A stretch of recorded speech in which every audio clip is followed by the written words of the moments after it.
Are you stuck in the intermediate trap? It's easy to spend a lot of time developing your craft, your art, your creativity, and actually get to a really good spot where your art is looking pretty good. You've made huge amounts of improvement, but we often get stuck on a plateau where we find it tricky to really push through to that next level and become the kind of amazing artist that we always wanted to be, and also really get our career working.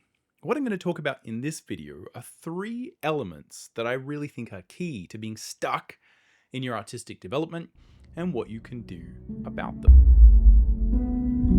Alright, welcome to the Drawing Codex. My name is Mcburnie. I've been a professional working artist for over 20 years, and on this channel, we're all about drawing cool stuff from our imagination, embracing the challenge of drawing, and mastering the craft of line and color illustration. Now, if you'd like to learn more about illustration and picture making, you can check out my free illustration mini workshop. It charts my journey going from an amateur to a professional, and I talk a lot about really important issues such as how to get more detail and polish in your work, how to plan your images, create thumbnails, and also a few thoughts on how to approach being a professional artist. As I said, it's free. The link will be in the description. Go check it out if that's something you're interested in. Now, why do I bring this up?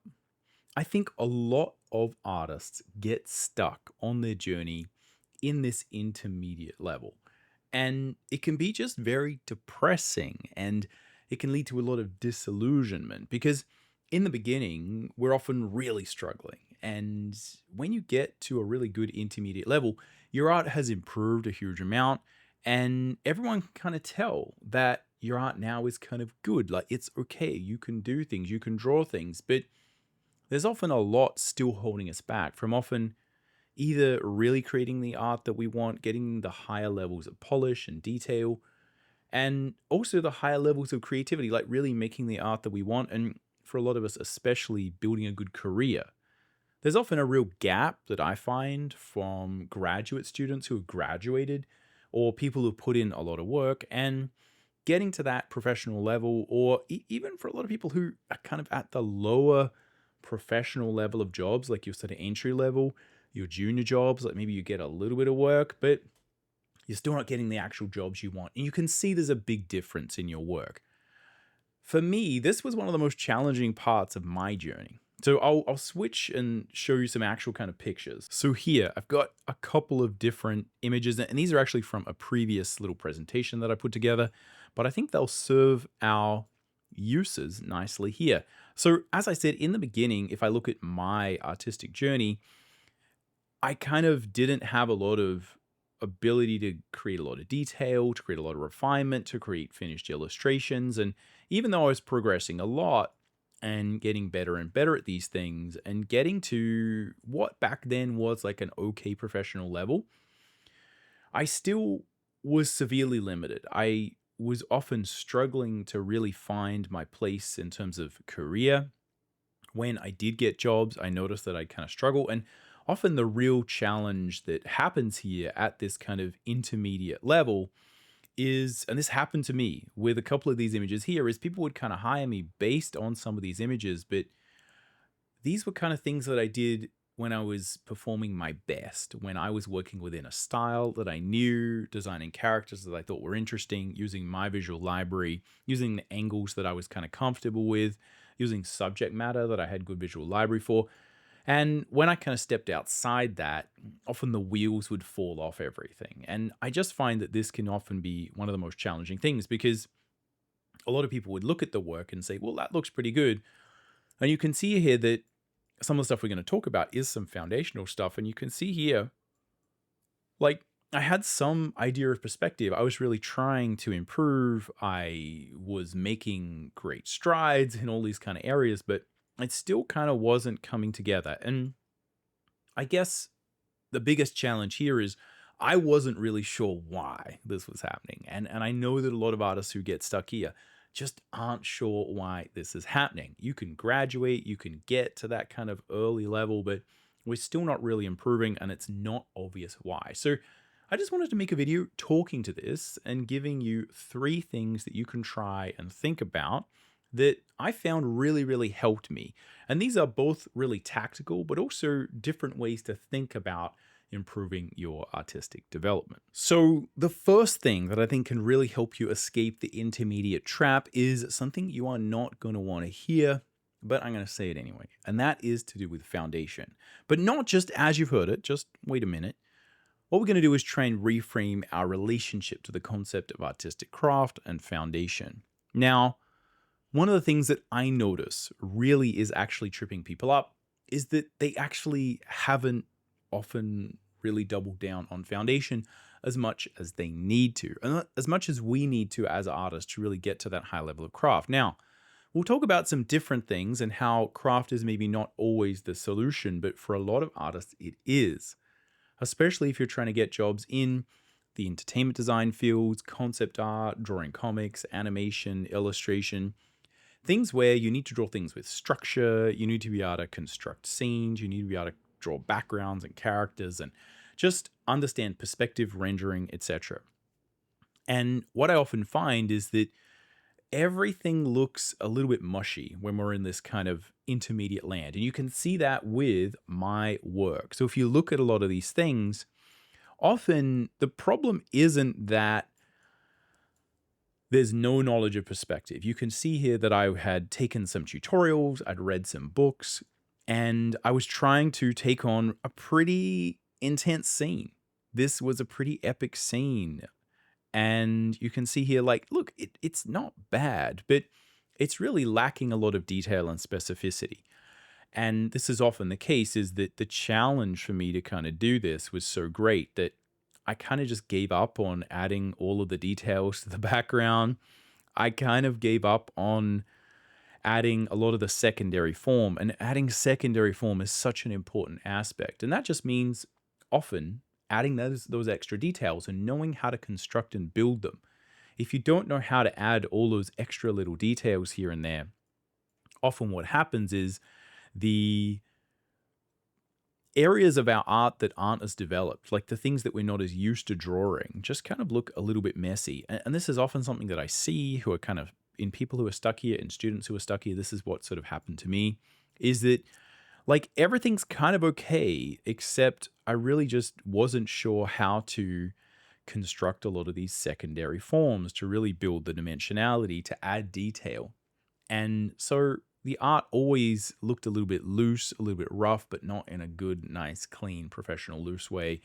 It was a little bit messy. And often what I would do is I would kind of find ways to make it feel loose and expressive and still work, which is often, if you look at a lot of this work, that's kind of what I did, is I was really leaning into, hey, let's make this look really cool and add a lot of expressive strokes. And like, that's really good.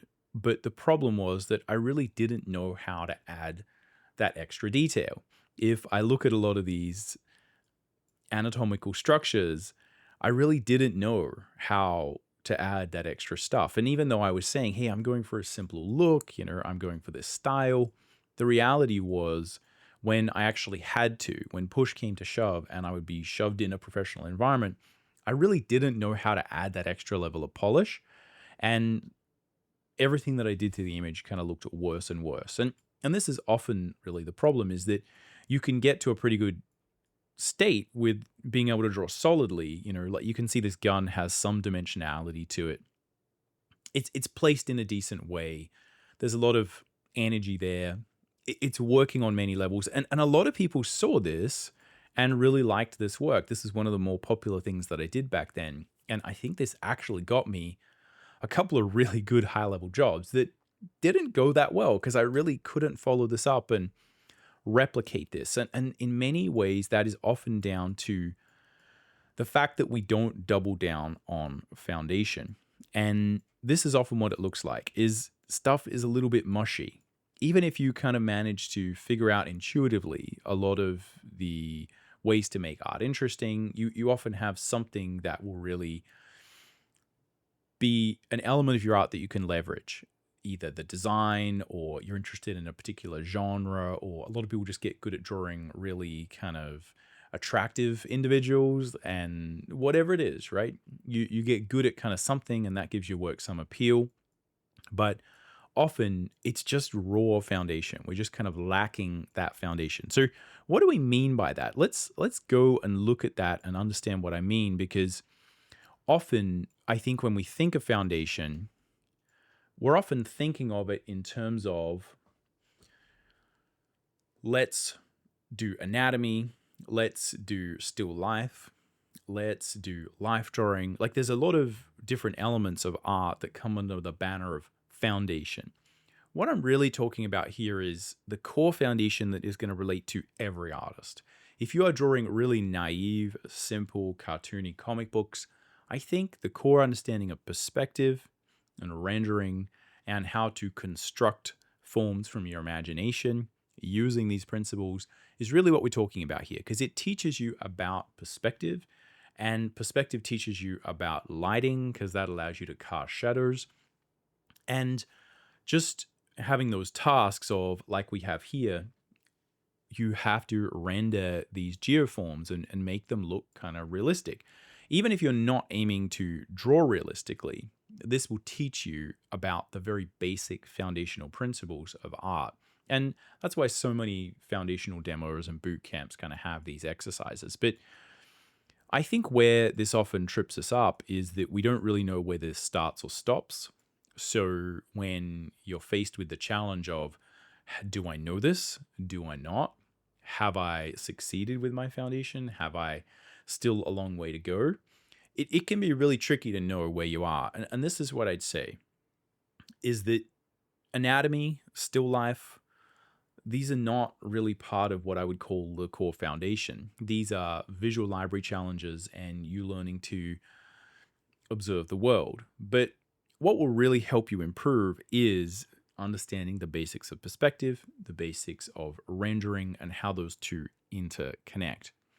The thing is, though, you can think of this less as like, I know it or I don't know it, but a refinement process. And this really is the key that I think a lot of people need to understand, is that every time you revisit in a really serious way the foundation and relearn perspective and relearn shadow casting, you relearn how to draw through, you relearn the difference between ambient occlusion, the core shadow, reflected light, bounce light. You look more carefully at how the Fresnel effect functions, and then you can observe those things in the world, you can observe them in your work, and you kind of pull out and draw from that process more and more each time. And this is what would happen to me, is that I would go and learn a little bit of that stuff, and I would be like, wow, this is great. Like, I've learned this and I level up. But then actually what you need to do is integrate that into your own work. And then after a while, go back and revisit that well and go back, see what else you can learn. Because the reality is, there are industrial design trained artists who are really good at rendering cars and vehicles and hard surface objects, and like, their technical rendering and their ability to render geoforms like far surpasses mine, despite the hours and years of time that I've kind of spent dedicated to that. And that's the reality, is that the better you know this, the better you're able to render a simple cube from your imagination using whatever tools you have. And you'll always be able to level that up. And I've noticed a lot of professional artists even go back and really do a study like 10 years into their career where they're like, you know what, I'm just going to go back to basics.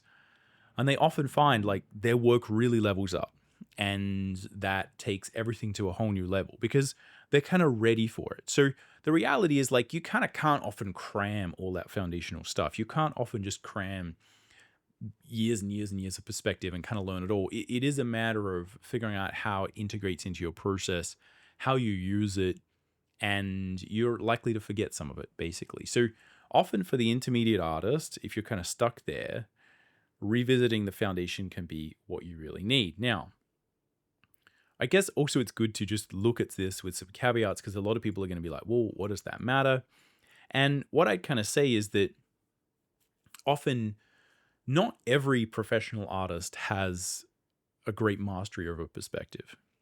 And a lot of people, I think, teach this in a way that is trying to make it easier, trying to sort of escape doing the hard work, like the really sort of more mundane, technical, geometric aspects of perspective, figuring out your cone of vision, your measuring points, your station points, and, just doing a whole bunch of really inane calculations where you sort of calculate what it would look like if something was in a mirror. And then maybe if there's like two mirrors, like how do you kind of calculate that? And all the different shadow casting exercises you can do. Like, it gets pretty boring and mundane, but the reality is, I think often the danger you can slide into these days is that, yes, a lot of professional artists do use 3D. And this is a good example of that, where, I often would use 3D bases if I'm working in a professional environment, because it means that I can take the same little base ship and I can draw it from different perspectives. And the reality, though, is that there's no way that I'm able to do this without actually having a pretty good understanding of perspective. And by that, like, could you draw this or any car or any boat or anything? Like, could you draw it in perspective from a plan view? Do you understand how the ground plane works? Like, what is your level of mastery there? And what I'd find and what I'd say is, like, every time I go and revisit these foundational exercises, which are honestly like pretty boring, like, I'm not going to say that they're super interesting. It's not really the kind of art that I like to do.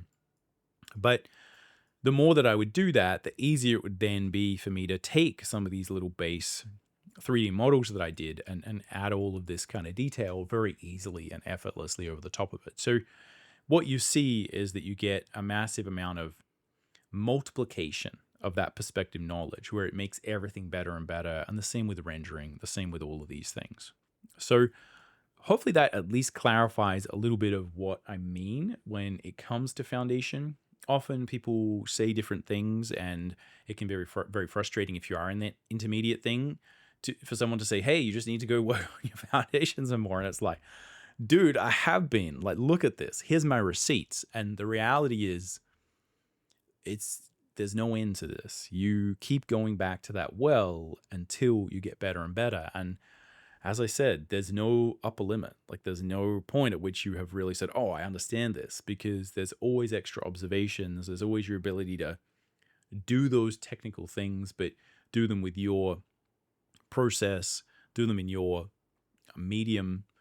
And the better you understand it, the better you're going to get, right? As long as you're interested in representational drawing, and again, as long as you're really trying to draw a linear perspective, which is good for man-made things, less so for trees. Still really useful for trees, still really useful for people, still really good for drawing scenes and good interaction between the environment, etc. But yeah, I think every artist is going to utilize these core skills, and if you're stuck there, it may be time to revisit, go back to that well, bury all the pride, and go back to basics and see what you can find. And just understand you are in good company. This is something that I do every chance that I can get to really go back and revisit.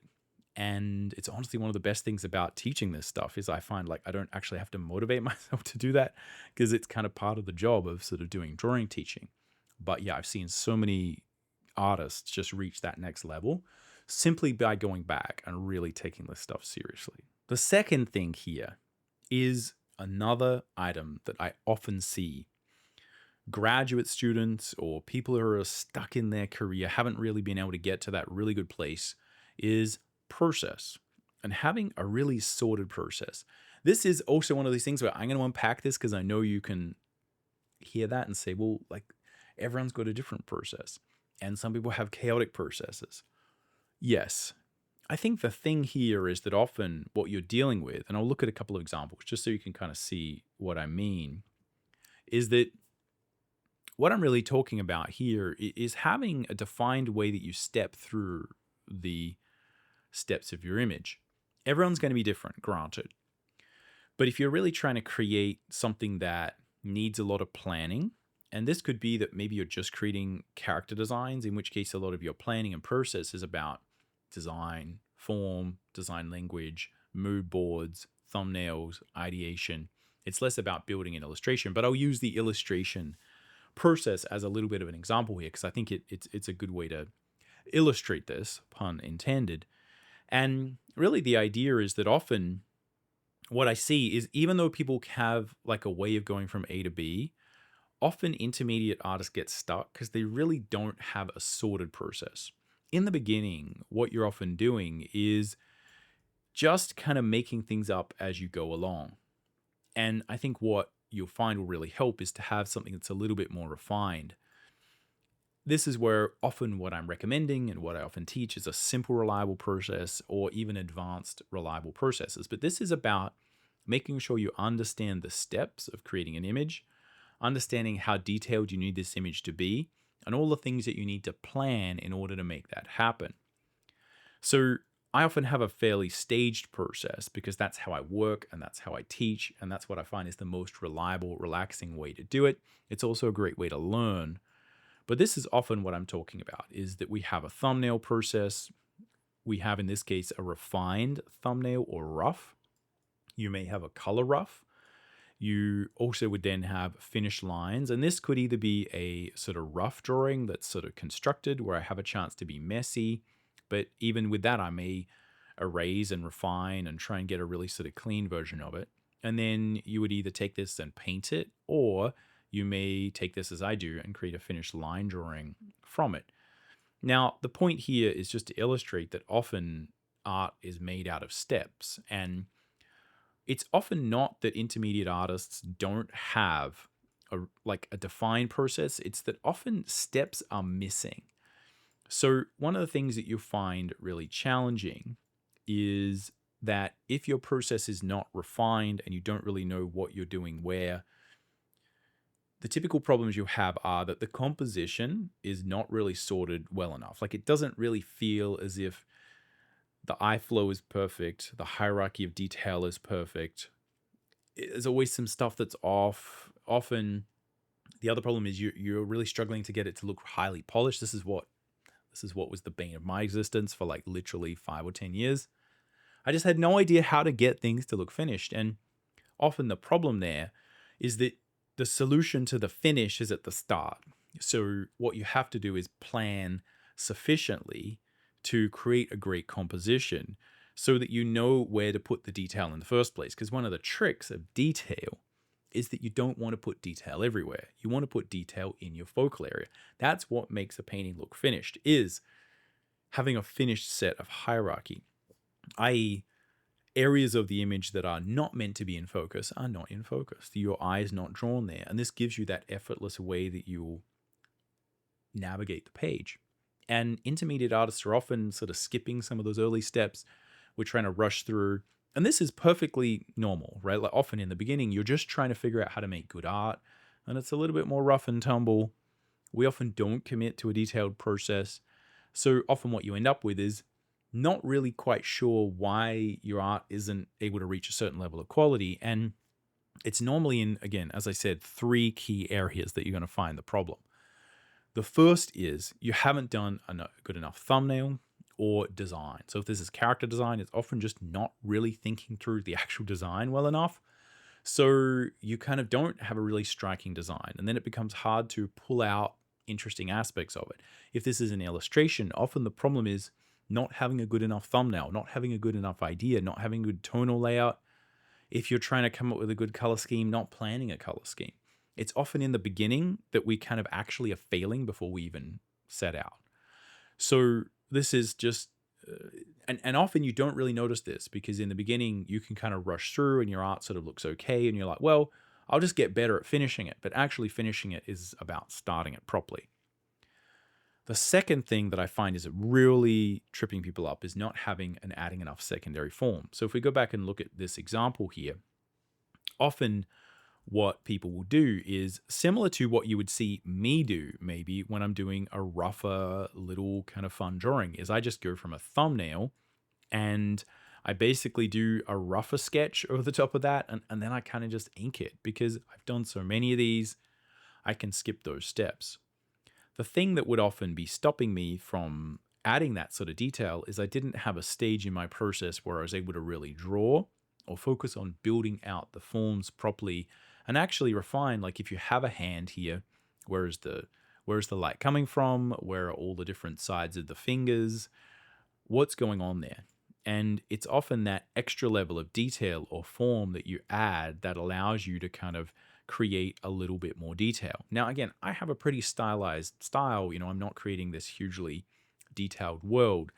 But still, it's often just a matter of placing all the fingers in the right spot, drawing fingernails where you need to, understanding where the hair is wrapping around the face, being able to design that, making sure if you are drawing weapons or things that you actually kind of know what is there. You're not just kind of being, oh, there's a bunch of detail here, like actually what is going on. If you have a character face or something like this, that again, we're actually able to add in the wrinkles around the eye. We understand the anatomy to that extra level of detail. You just have, again, that secondary form sorted out. And this is often the step that we're kind of skipping, is actually figuring out, okay, I have all of these little bugs, right? And yes, this is one big shape, but also I have these different overlapping sort of striations of, insect armor. And if you don't really think about where they all are and draw them, it's very hard to then go through and actually draw them here. And so you don't get those subtle changes in form and silhouette and all those little details. Same thing here with the tree, right? Like how many details are there with the tree, the way the tree is formed, it's got holes in it, got little bits and pieces. Often we're just missing that stuff because we don't really know where to put it in, and you try and put it in at the end as detail, and that just doesn't work because that's not how it works, because you often have to build the secondary form before you add detail. So it's often just a matter of not having a part in your process where you really go deep and you look at where am I going to, and this doesn't have to be at the same point. Like this is the trick, is everyone's process is different. But you need to have a point in your process where you know, this is where I'm going to think about the big picture, the big shapes, the composition. This is where I really start to think about the color scheme. Now, you may have an idea for the color scheme, but this may be a matter of doing 20 color thumbnails, doing 3 color roughs. You may just wing it. But there is a point in everyone's process where they go from thinking about no color to thinking about color. Is it right in the beginning? Is it right at the end? Some people create their entire process in black and white, add color at the end, add some final rendering on the top. Some people do it in the middle, right? It's black and white up to the middle. Everyone's different, but knowing when you're going to think about that and when you're going to turn on your, now's color theory time. That's the important thing here, is like knowing when in your process you do what. When do you refine the detail? When do you figure out the big shapes? When do you push and pull it and kind of really do that final refinement? The third thing here that I think often trips people up with a process is not understanding what it takes to create detail in the first place. And as I kind of hinted at, the real trick with detail is that often you create a feeling of detail by having a hierarchy of detail. And what that means is that often the solution to you feeling as if your image has detail and is polished is actually that you need to remove high frequency mess or noise from areas where you don't want it. So if we sort of go back and look at this image, you have a lot of this detail in the background is faded out, right? It's there. There's something there. I've spent time drawing these tree roots. I've spent time figuring all of this stuff out. I've spent time figuring out where I'm going to look. I've defined some good silhouettes there. It's a person's face. It's right in the middle of the frame. And you can kind of move through that image in a rational way. But what that means is that often there's a lot of stuff here that I've drawn and defined that I'm pushing back because that's not where I want the focus to be. And it doesn't matter what your process is, you need a way and a time that you know you're going to do that. And often what happens, and the reason that it's hard to know where to look with a lot of people's images, is that they just haven't really figured that out. And what that means is that you're often having to plan that in the beginning, right? We're often having to think about, where is the highest point of contrast? Where is that in the image? Let me then plan everything around that. And it's often tricky because the number one trap you fall into early on when you're trying to add detail is we just add more detail. I've got a composition, I've got this thing finished, it's kind of not looking that good, and you kind of get to this stage where like, everything I do makes the image worse. Every detail I add makes it worse. What do I do? And people just end up adding more and more and more detail. And if you get into a professional environment, you can get into this real spiral of doom where your client is just saying, add more detail, and you add more detail, and they're like, well, that doesn't look good. Add more detail. And it's because we just haven't thought through the composition. We don't have a proper process. We haven't really thought about where we solve those things. And to a certain degree, you kind of can't just add more detail. You have to refine the hierarchy of detail. So that's why I think process is really, really important. And it's why it's worth figuring out your process, refining it, making it reliable, and at least making sure you know where you are going to plan it tonally, where you're going to think about the colors, where you're going to think about the composition, where you're going to be able to do some drawing, refine all your forms, make sure everything looks good. Where do you really think about adding detail? Where do you think about refining the big picture? Like, where do you do all the stages? Everyone's different. We're all unique. You have your artistic process. Some people are step by step. Some people are winging it. But I guarantee you, everyone has a pretty reliable way they kind of step through this. And it often helps them to know, okay, this isn't looking good right now, but that's okay because I actually solved that problem later. But this problem I need to solve right now. And that's really what process is all about. Now, the third and last thing that I see so often, and I certainly struggled with a little bit, is really losing our sense of authorship and who we are as an artist, and really losing a point of view, to be quite frank. And the reason that this often happens is pretty reasonable. And it often doesn't seem that it's going to be the biggest problem because often what we're doing in the beginning, again, this is reasonable, this is logical. You're just trying to make your art look good.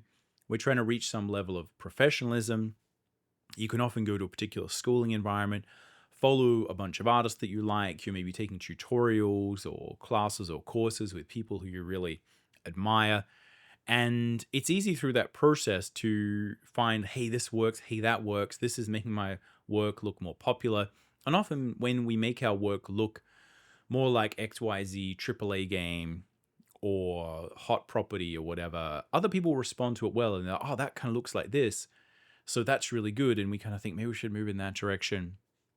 Either way, often just because we're trying to make our art look good, we kind of forget and become disconnected from what we actually want it to look like.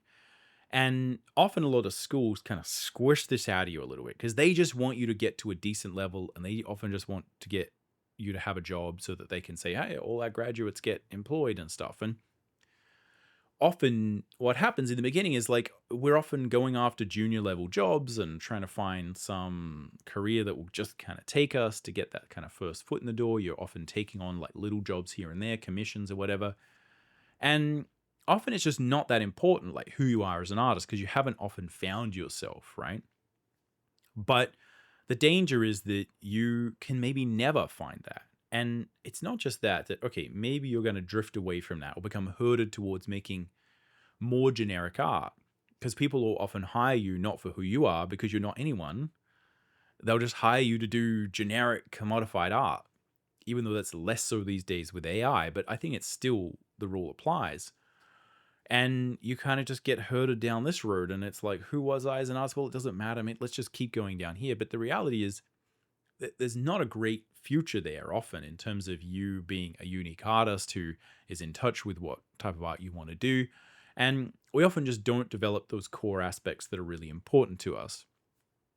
The real problem, though, is it often saps a lot of our motivation. And I see a huge number of artists who are stuck at this stage kind of being really disillusioned because they've been trying, they've sort of got to this stage and they've been doing all these things, but you often feel as if like you're just not that passionate about it anymore.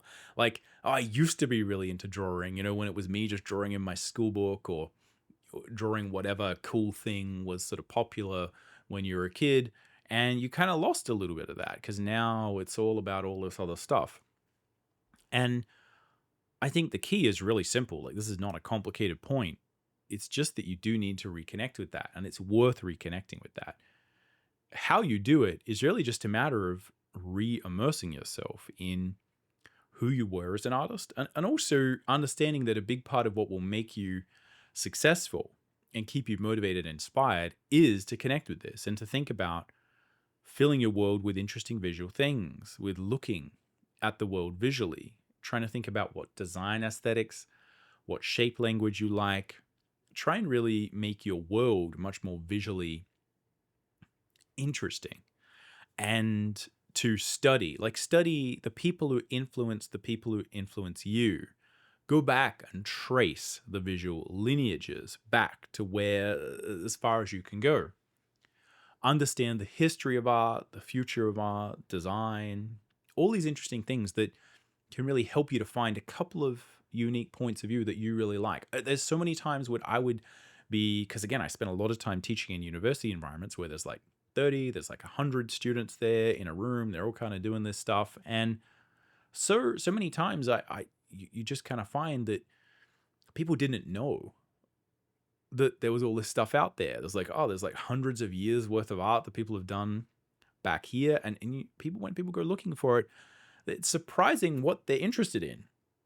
And you often see people get really passionate and interested in some little thing that they never thought they'd be that into. And that really does form a core part of their visual aesthetic. So you never know what's really going to give you that point of view. This is an exploration. It's about experimentation. And mostly it's just a matter of appreciating that this is important and to give yourself permission to value this aspect of yourself as an artist, even though it feels like, again, your job at that point is just to become a better rendering machine or like a better fit for whatever industry you're trying to go into. I think the thing that will allow you to connect with the other artists that you'll be working with and who will hire you is to have some sense of who you are as an artist and to really care about that, because that's often a major part of what you bring to every job and every piece of work that you do. Anyway, that's all we've got time for in this particular video. I was thinking about this the other day, and I thought it would be good to make a video about it because I know that it's a real challenge when you're stuck at this point. I was stuck here. I know a huge number of students have been stuck here, but it is also possible to get unstuck. I think the real challenge here is that often when you're coming out of a big time in your life of educational push, like often people who graduate get really stuck if they don't get a job immediately, if everything doesn't kind of turn out well. Also, if you have been taking a lot of tutorials, doing a lot of learning, you've been improving, it is important to just understand that, you need to kind of figure out who you are as an artist after you've done a lot of that. You need to do a little bit of integration, figure out whether you need to go back to the well for a lot of that foundation, figure out whether or not you need to refine or just practice your process. Like a lot of refining a process is just a matter of doing it, right? Like you just have to put the thing through its paces and finish off the work and then think about what you can tweak. Like where could you maybe change that process later on? Often you can either go deep and do a full foundational push, or you can just commit to like tweaking and looking at that stuff for like half an hour a day. There's lots of different ways to do this, but its core, I think it is just important to understand that often what you're having to do is go from this previous time where other people were taking responsibility for your artistic development and you had a big plan, a big school, college, university, or like whatever it was, and then going to how do you do this for yourself and how do you keep doing this? This also happens to people who are professional artists. You're doing your first few jobs. You've got your junior kind of starter jobs, and we often lose a lot of passion for doing art. And the reality is you're going to need to take control of that. You're going to need to figure out how to push that forward, keep turning that wheel of creation, putting all those things together, finding a way to get re-inspired about art and reconnect with who you wanted to be as an artist. So just understand this is a thing where you're really going to have to build an engine for yourself to keep moving forward and figure out how to get unstuck. But it is totally possible to get unstuck. I've seen a lot of people do this, and it is often just a matter of really taking a good hard look at where you are and trying to recommit to the process of being an artist. If you want a little bit more help when it comes to building a roadmap for artistic success, check out this video because I go and talk all about just that. Other than that, catch you around. Happy drawing.